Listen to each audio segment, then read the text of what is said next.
Good morning students.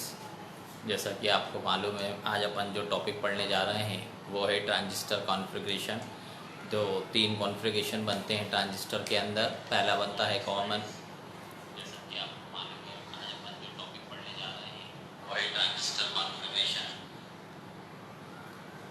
इसमें जो common base, common ammeter and common collector, तीन configuration बनते हैं। तो इस पे क्वेश्चन आता है ट्रांजिस्टर कॉन्फ़िगरेशन पे, सीबी एंड सीई विधि, ऐसे हिंदी में इसको बोलते हैं। और एक क्वेश्चन और आता है ट्रांजिस्टर के अंदर मोड्स ऑफ ऑपरेशन।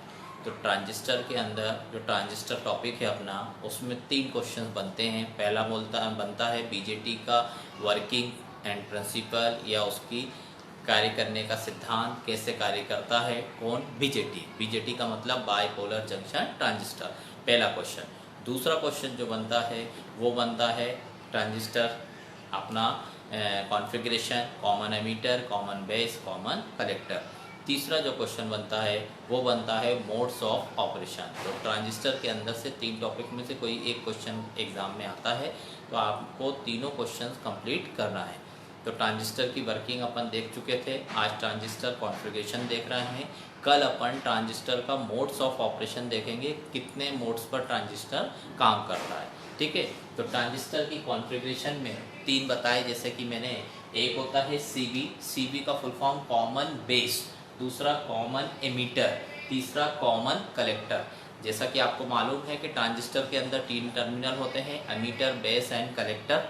ठीक है, और ट्रांजिस्टर दो टाइप के होते हैं, या तो एनपीएन होता है या फिर पीएनपी होता है। ठीक है, तो अभी मैंने जो यहाँ सब बनाए हैं वो पूरे एनपीएन ट्रांजिस्टर हैं, पूरे एनपीएन ट्रांजिस्टर हैं, क्योंकि एनपीएन ट्रांजिस्टर ही जनरली यूज़ होता है प्रैक्टिकली, क्योंकि पीएनपी नहीं होता। उसका रीज़न ये है कि एनपीएन के अंदर जो एन होता है उसमें मेजॉरिटी कैरियर्स जो होते हैं वो इलेक्ट्रॉन्स होते हैं, और पीएनपी के अंदर जो पी होता है उसमें मेजॉरिटी कैरियर्स होल होते हैं। तो इसीलिए हम क्या करते हैं, एनपीएन ट्रांजिस्टर को ज़्यादा यूज़ करते हैं और वो ज़्यादा यूज़ में आता है। कौन सा ट्रांजिस्टर, एनपीएन ट्रांजिस्टर। तो जब भी कहीं आप वर्किंग देखोगे या कोई भी चीज़ हम एक्सप्लेन करेंगे तो उसमें हम एनपीएन ट्रांजिस्टर को ज़्यादा यूज़ करेंगे।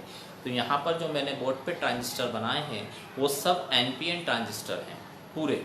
ठीक है, अब यहाँ पर मैंने ट्रांजिस्टर बनाया, तो अब कॉन्फ़िगरेशन में है पहला कॉमन बेस, दूसरा है कॉमन एमीटर और तीसरा है कॉमन कलेक्टर। तो नाम से समझ में आ रहा होगा कॉमन बेस, जिसमें हम बेस को कॉमन रखेंगे, वो इनपुट में भी यूज होगा और आउटपुट में भी यूज होगा। दूसरा आता है कॉमन एमीटर, उसमें हम एमीटर को कॉमन रखेंगे, वो इनपुट में भी लगेगा और आउटपुट में भी लगेगा। तीसरा आता है कॉमन कलेक्टर, उसमें भी हमें क्या करेंगे, जो कलेक्टर होगा उसको हम कॉमन रखेंगे, इधर होगा इनपुट और इधर होगा आउटपुट। ठीक है, तो पहले आप ये डायग्राम देखिए, 2 मिनट इसको बनाइए, पूरे डायग्राम्स को, फिर मैं बताता हूँ कैसे कैसे बनाना है।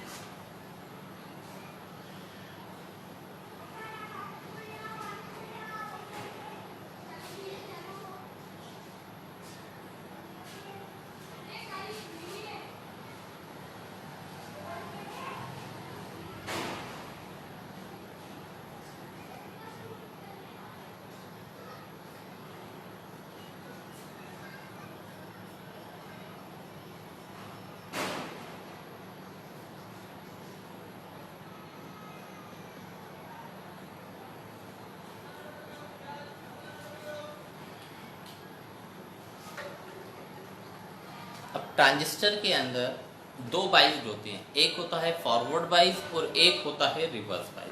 अब फॉरवर्ड बाइज का क्या मतलब है, रिवर्स बाइज का क्या मतलब है।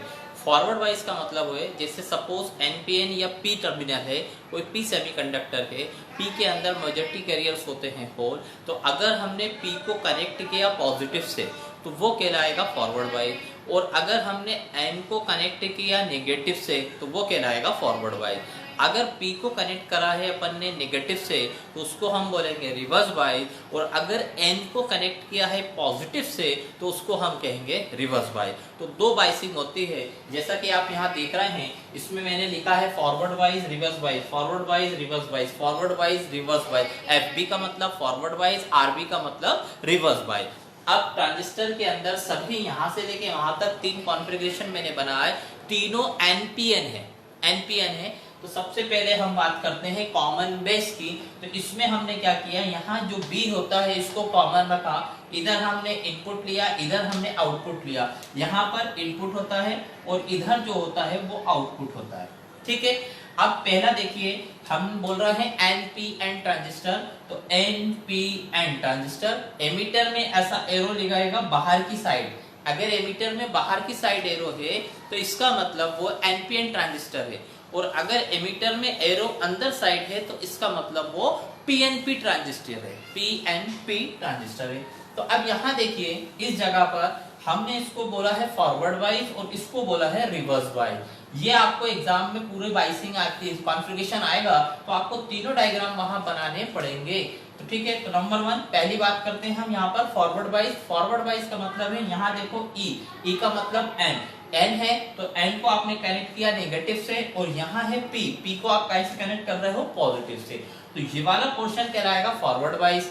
दूसरा होता है रिवर्स वाइज। रिवर्स वाइज का मतलब, जैसे यहाँ देखिए एन लिखा है, ये कौन सा ट्रांजिस्टर लिया मैंने, एन पी एन। तो एन है तो यहाँ एन को किससे कनेक्ट किया है, देखो यहाँ पर ये पॉजिटिव से कनेक्ट है, मतलब अपोजिट है। और यहाँ देखो ये जो पी है ये किससे कनेक्ट है, नेगेटिव से। तो ये कहलाएगा रिवर्स वाइज। ठीक है, जब हम कॉमन बेस करते हैं तो उसमें एक फैक्टर आता है, उसको बोलते हैं करंट एम्प्लीफिकेशन फैक्टर, जिसे हम कहते हैं अल्फा। ये जो अल्फा होता है, ये क्या होता है, जो आउटपुट करंट होती है वो अपॉन इनपुट करंट होती है। आउटपुट करंट मतलब यहाँ जो कलेक्टर करंट होगी डेल आई सी, इसमें जो चेंजेस होगा, तो del I C collector current में जो चेंजेस होगा वो अपॉन क्या करोगे, एमीटर करंट। जो आपने यहाँ जो इनपुट में करंट है उस करंट को बोलते हैं डेल आई ई। एमीटर में जो भी करंट चेंजेस होगी उसको हम बोलेंगे डेल आई ई। वो एक दूसरे के अपॉन में अगर हम कर दें, मतलब output current upon input current, तो क्या बोल जाएंगे हम उसको अल्फा। और अल्फा को हम कहते हैं करंट एम्प्लीफिकेशन फैक्टर। ये अल्फा की वैल्यू याद रखिएगा कि कितनी आती है, मतलब यहाँ आउटपुट करंट, यहाँ पर इनपुट करंट। तो यहाँ जो कलेक्टर करंट होगी वो ऊपर आएगी और एमीटर करंट नीचे आएगी। ऐसे ही अगर हमें बीटा की बात करूं तो बीटा को बोलते हैं बेस एम्प्लीफिकेशन फैक्टर। ठीक है, बीटा को यहाँ पर, तो इस केस के अंदर देखिए, यहाँ पर ये जो कलेक्टर करंट है ये लिखिए मैंने डेल आई सी, यहाँ इनपुट में देखो लिखा है बी, तो अपन लिखेंगे डेल आई बी। ऐसे ही अगर यहाँ इसकी हम बात करें कॉमन कलेक्टर की, तो यहाँ देखो ई लिखा है, तो इसको आउटपुट करंट हम लिखेंगे डेल आई ई। डेल का मतलब करंट में चेंजेस, और यहाँ लिखेंगे डेल आई बी, क्योंकि यहाँ जो पी है, पी का मतलब काय में है, बेस। ये एमीटर बेस है कलेक्टर, तो यहाँ होगा आपका बी एमीटर बेस और कलेक्टर। तो यहाँ होगा del I E upon del I B. पहला होता है अल्फा, दूसरा होता है बीटा, तीसरा होता है गामा। तीनों को बोलते हैं एम्प्लीफिकेशन फैक्टर। ठीक है, जो कॉमन बेस होता है उसमें अल्फा मिलता है, जो कॉमन एमीटर होता है उसमें बीटा मिलता है, और जो कॉमन कलेक्टर होता है उसमें गामा मिलता है। पहला वाला अल्फा, दूसरा वाला बीटा, तीसरा वाला गामा। हमको रेशियो लिखना है, तो आप डायग्राम बनाने के बाद जो आउटपुट करंट होगी वो अपॉन में इनपुट करंट, या जो टर्मिनल जो यहाँ दिख रहा है वो करंट अपॉन ये वाला जो टर्मिनल है उसकी करंट करेंगे, आउटपुट अपॉन इनपुट करेंगे, तो वो रेशियो निकलेगा। उस रेशियो को बोलते हैं एम्प्लीफिकेशन फैक्टर। ठीक है, यहाँ तक ना बनाइए, तो आगे चलते हैं। ब्रांच एंड रोल नंबर जरूर डालिए आप लोग, अपनी ब्रांच एंड रोल नंबर।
हो गया, चलिए ये डायग्राम तीनों आपको बनाना है, पहला फॉरवर्ड, दूसरा रिवर्स, फिर फॉरवर्ड, फिर रिवर्स, फिर फॉरवर्ड, फिर reverse. Common emitter, common base, common collector. अब हम इसकी पोलरिटी पे ध्यान दें। इधर देखिए सभी लोग, यहाँ पर हमने नेगेटिव और पॉजिटिव लिया, इधर पॉजिटिव और एक नेगेटिव लिया, इसमें आपको कहीं कोई कंफ्यूजन नहीं आएगा। अब हम बात करते हैं अगर इसकी फॉरवर्ड वाइज की कौन सा कॉन्फ़िगरेशन है, ये कॉमन एमिटर। तो एमिटर में देखिए यहाँ पर भी एन है, ध्यान से सुनना मेरी बात, और यहाँ पर भी एन है, ये भी एन, ये भी एन, बट लेकिन यहाँ एमिटर है और यहाँ कलेक्टर है, ठीक है। तो जब हम इसको जोड़ेंगे तो आपने इधर वाला तो नेगेटिव जोड़ दिया, अब इधर वाला क्या जुड़ेगा ये नहीं पता, क्योंकि आप अगर यहाँ भी सेम लोगे, यहाँ भी सेम लोगे तो दोनों सेम हो जाएंगे। उस केस में ध्यान रखना, मेरी बात समझ में आ रही है क्या बोल रहा हूँ। जैसे यहाँ क्या है एमिटर, तो आपने यहाँ भी क्या करा, एमिटर में माइनस कर दिया, तो इधर भी माइनस है और इधर भी माइनस है, ध्यान से सुनिएगा। और ऊपर कलेक्टर में आपने क्या लिया है, पॉजिटिव, हम उसको क्या बोल रहे हैं, रिवर्स वाइज। फिर हम आगे चलते हैं तो फॉरवर्ड वाइज तो क्लियर है, लेकिन रिवर्स वाइज में फिर कंफ्यूजन आया कि जब यहाँ एन लिखा है तो इधर तो नेगेटिव जोड़ दिया, लेकिन इधर हमने फिर पॉजिटिव जोड़ दिया। तो ये चल क्या रहा है, ये क्या होता है, जो एमीटर बेस होता है, जो भी एमीटर से कनेक्शन निकलेगा वो हमेशा फॉरवर्ड वाइज होगा।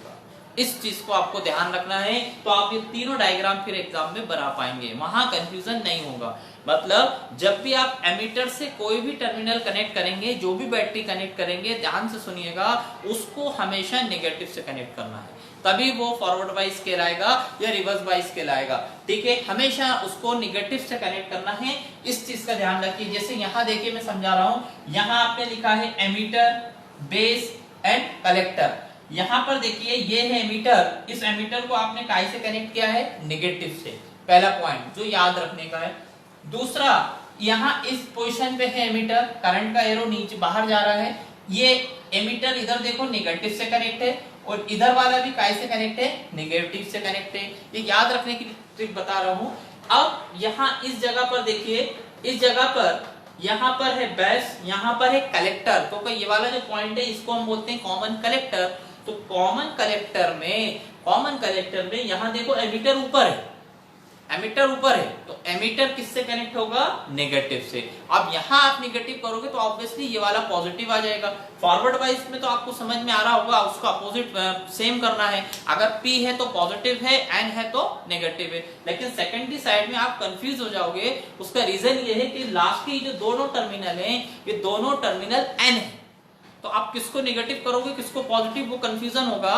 तो हमेशा ध्यान रखना, जब भी कहीं ई आए, ई का मतलब एमीटर, तो उस केस में हम वहां क्या रखेंगे, माइनस रखेंगे। तो ये तीनों कॉन्फ़िगरेशन आपसे एग्जाम में बन जाएंगे। इसके बाद अल्फा, बीटा एंड गामा की वैल्यूज पूछी जाती है। तो अल्फा की वैल्यू होती है del IC upon del I, beta की value del IC upon del IB, और गामा की value del I upon del IB। ये अल्फा, बीटा, गामा एग्जाम में अल्फा एंड बीटा में रिलेशन भी आ जाता है कभी कभार, कि अल्फा एंड बीटा में क्या रिलेशन होता है। तो 2 मिनट पहले आप इसको अच्छे से बना लें, फिर मैं अपन उसको भी करते हैं।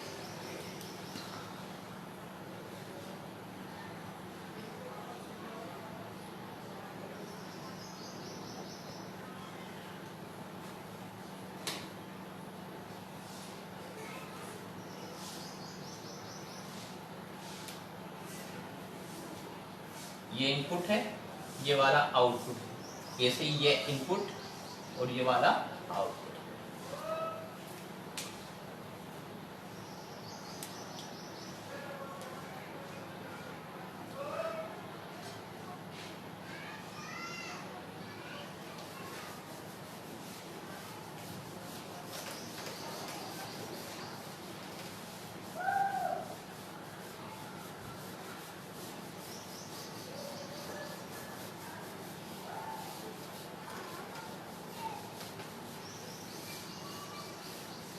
अब एक क्वेश्चन इसमें आता है कॉन्फ़िगरेशन के साथ, relation between alpha and beta. Alpha को बोलते हैं एम्प्लीफिकेशन फैक्टर, किसमें, कॉमन बेस में, और गामा कब आएगा, कॉमन एमिटर के केस में आता है बीटा। कॉमन बीटा जो आता है कॉमन एमिटर के केस में, गामा कब आएगा, कॉमन कलेक्टर के केस में। तो अल्फा, बीटा एंड गामा की जो वैल्यूज हैं वो आपको मालूम होनी चाहिए। फिर ट्रांजिस्टर में एक इक्वेशन आप सबको मालूम है, वो IE बराबर होता है IB प्लस आई सी। ये एक फॉर्मूला है, क्योंकि जो एमीटर करंट होती है वो बराबर होती है बेस करंट और प्लस कलेक्टर करंट के। आईबी का मतलब बेस करंट, आईसी का मतलब कलेक्टर करंट और आईई का मतलब एमीटर करंट। ठीक है, तो ये फॉर्मूला आपको याद रखना है ट्रांजिस्टर के अंदर। अब हम इसको यहाँ पर क्या करने जा रहे हैं, हम रिलेशन निकालने जा रहे हैं किन किन के बीच, ये बीटा और ये अल्फा के बीच में रिलेशन निकालने जा रहे हैं कि अल्फा एंड बीटा में क्या रिलेशन होता है।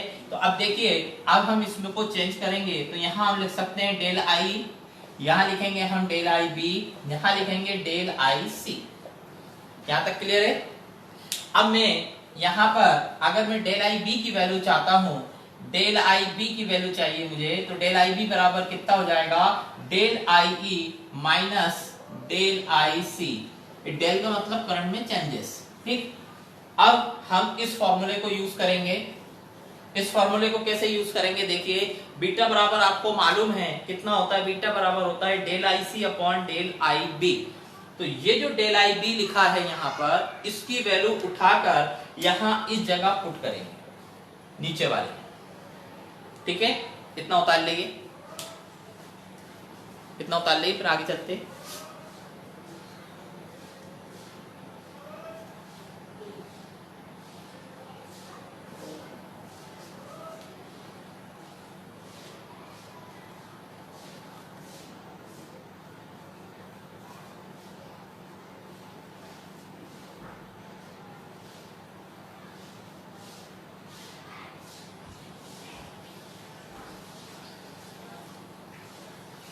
हो गया।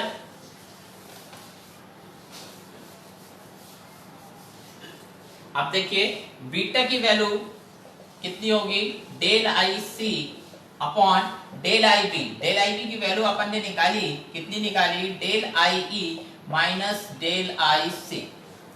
ये वैल्यू आ गई बीटा की।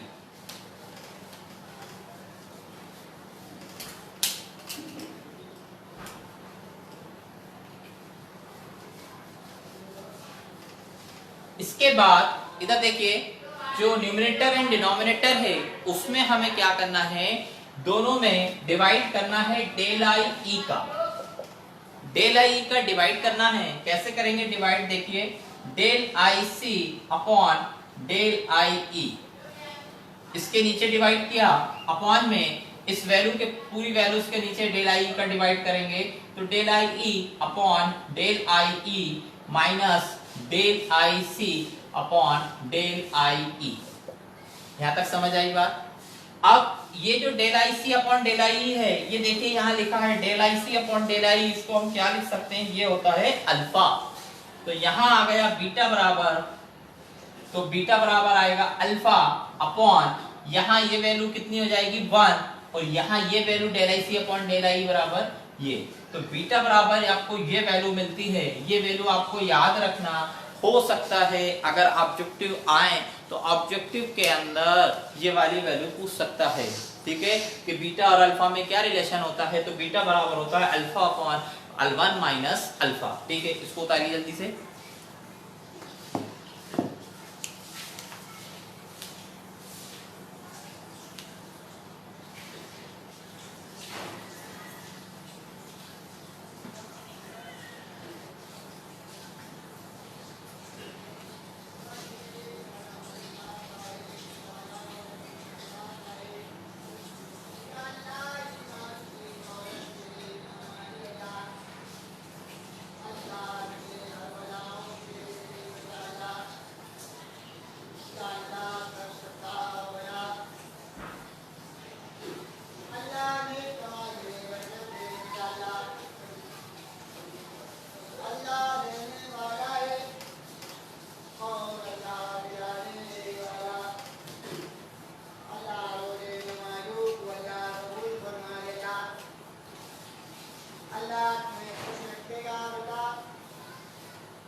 ये आगे जो कॉन्फ़िगरेशन रहता है उस कॉन्फ़िगरेशन में आगे जाके इनपुट आउटपुट कैरेक्टरिस्टिक्स भी अपने को सिलेबस में नहीं है, लेकिन एक बार देख लेना है कि इनपुट आउटपुट कैरेक्टरिस्टिक्स कैसे बनती है।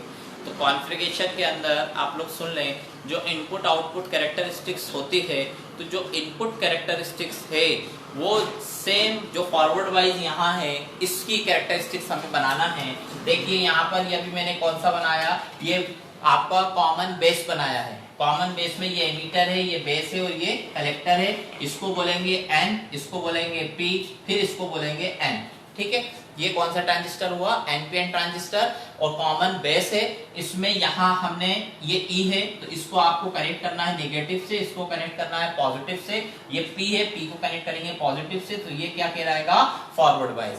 ऐसे ही यहाँ पर इसको देखो आप, ये कौन सा कनेक्शन है, ये वाला होगा नेगेटिव से और ये वाला होगा पॉजिटिव से, तो इसको हम बोलेंगे रिवर्स बाइज।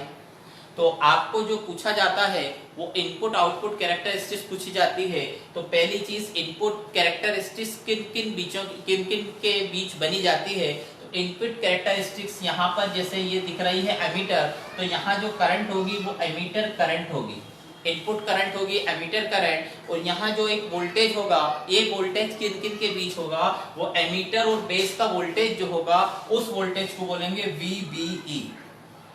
तो ये वोल्टेज कहलाता है इनपुट वोल्टेज, ये करंट कहलाती है इनपुट करंट। इनके बीच में हम जो ग्राफ खींचेंगे उसको बोलेंगे इनपुट कैरेक्टरिस्टिक्स। किस किस के बीच में होती है, करंट एंड वोल्टेज के बीच में होती है। कौन सा वोल्टेज, जो दो टर्मिनलों के बीच में होगा। यहाँ जैसे एमीटर है, यहाँ बेस है, तो आप में लिखोगे VBE, ये इनपुट वोल्टेज है। अगर मैं यहाँ वोल्टेज की बात करूं, ये वोल्टेज कौन सा वोल्टेज होगा, आउटपुट वोल्टेज होगा। तो यहाँ देखो B दिख रहा है, यहाँ C दिख रहा है, तो यहाँ हम लिखेंगे VBC। और करंट की अगर हम बात करें तो कौन सी करंट होगी, तो यहाँ जो करंट आएगी उसको हम बोलेंगे कलेक्टर करंट। तो मैं ये कह रहा हूं कि अगर कभी एग्जाम में कैरेक्टरिस्टिक्स पूछ लेता है तो इनपुट आउटपुट कैरेक्टरिस्टिक्स में इनपुट कैरेक्टरिस्टिक्स सभी की पूरे जितने भी कॉन्फ़िगरेशन है, common ammeter, common base and common collector की, तो आपको क्या करना है, जो डायोड की कैरेक्टरिस्टिक्स होती है वही कैरेक्टरिस्टिक्स आपको इनपुट में बना के आना है। आउटपुट कैरेक्टरिस्टिक्स अलग अलग होती है लेकिन इनपुट कैरेक्टरिस्टिक्स सेम होती है। अब कैसे बनाना है मैं बता रहा हूं आपको। इनपुट कैरेक्टरिस्टिक्स बनानी है और आउटपुट कैरेक्टरिस्टिक्स बनानी है। तो इनपुट कैरेक्टरिस्टिक्स किस किस के बीच में बनेगी, जो वोल्टेज होगा उसके और जो यहाँ करंट होगी उनके। तो करंट यहाँ वर्टिकल पे रहेगी, वोल्टेज हमेशा हॉरिजॉन्टल पे रहेगा। ऐसे ही अगर आउटपुट में आपको कैरेक्टरिस्टिक्स बनाना है तो किस किस के बीच में बनेगी, output voltage and output current. तो यहाँ जो करंट दिख रही है वो IC दिख रहा है और इन दोनों के बीच में जो वोल्टेज दिख रहा है हम उसको क्या लिखेंगे, VBC। V मतलब बेस और C मतलब कलेक्टर। तो यहाँ जो आउटपुट बनेगा वो इन दोनों के बीच में बनेगा। और इनपुट कैरेक्टरिस्टिक्स यहाँ पर ये फॉरवर्ड वाइज है, जस्ट लाइक ए डायोड की तरह वर्क करेगा। तो पीएन जंक्शन डायोड की जो कैरेक्टरिस्टिक्स होती है सेम वैसी ही कैरेक्टरिस्टिक, ये कहलाएगी इनपुट कैरेक्टरिस्टिक्स। कौन सी कैरेक्टरिस्टिक्स, इनपुट कैरेक्टरिस्टिक्स। कल हम जो पढ़ने जा रहे हैं उस टॉपिक का नाम है मोड्स ऑफ ऑपरेशन। ट्रांजिस्टर कितने मोड पे काम करता है, तो ट्रांजिस्टर 4 मोड पे काम करता है, active region, saturation region, cut off region and inverted mode. तो 4 मोड हैं। कौन कौन से हैं, सिंपल है, सिलेबस में अपन को लिखा है, transistor configuration and transistor modes of operation. तो कल हम पढ़ेंगे मोड्स ऑफ ऑपरेशन। ठीक है, अभी मैंने जो असाइनमेंट दिया था उस असाइनमेंट के अंदर एक क्वेश्चन था सुपरपोजिशन का, काफी लोगों से नहीं बना है।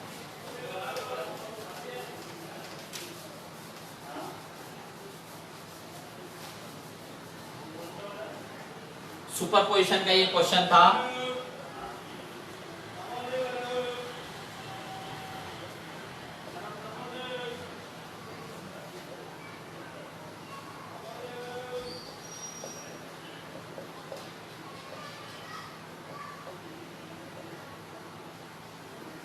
इसमें इसके अक्रॉस हमको करंट निकालनी थी बाय यूजिंग सुपरपोजिशन थ्योरम। ये क्वेश्चन मिडसेम में भी आया था, ये दिया था अपन ने। तो AB के अक्रॉस करंट निकालनी है तो इसमें सबसे पहले सुपरपोजिशन में हम क्या करते हैं, एक सोर्स को लेते हैं दूसरे को अलग करते हैं। फिर दूसरे को लेते हैं और पहले वाले को अलग करते हैं। क्वेश्चन नंबर 1 सेट नंबर 4 की बात कर रहा हूं, जो प्रैक्टिस सेट दिया है उसमें सेट नंबर 4 क्वेश्चन नंबर 1 की बात कर रहा हूं। ये आरजीपीवी का आया हुआ क्वेश्चन है, पिछले साल आया था। तो इसमें बी के क्रॉस ये 2 के क्रॉस हमको करंट निकालना है ए बी के बीच में। स्टेप नंबर 1 इस करंट सोर्स को लेंगे, इसको अलग कर देंगे। इसको अलग करने पर यहाँ इसको शॉर्ट करेंगे, शॉर्ट करने पर हम इसमें करंट निकालेंगे। तो आप क्या करिए, बड़ा सिंपल है बिल्कुल, आप इसमें 2 नोड लगा लीजिए या डायरेक्ट जैसे इन दोनों में करंट निकालना है, सिर्फ इन दोनों में, तो यहाँ करंट डिवीजन रूल लग जाएगा। आगे से कोई मतलब नहीं है हमें। कैसे लगेगा करंट डिवीजन रूल, देखिए इसमें करंट निकालना है, सपोज मैंने मानी करंट उसको आई डैश, तो आई डैश बराबर होगा टोटल करंट है 2, इसके अपोजिट रेजिस्टेंस यहाँ जा रहा है तो हम लिखेंगे 1 अपॉन में दोनों को प्लस कर दो तो 2 + 1, तो ये हो जाएगा 2/3।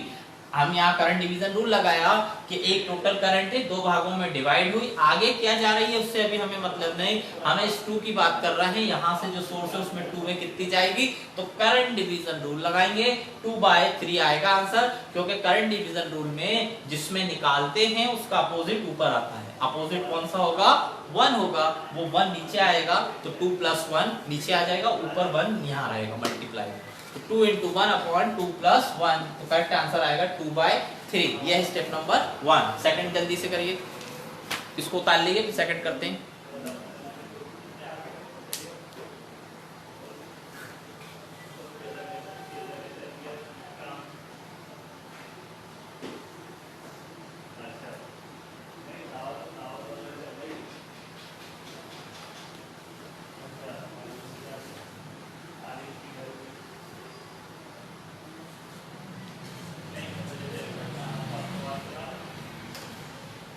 यहाँ 10 वोल्ट था,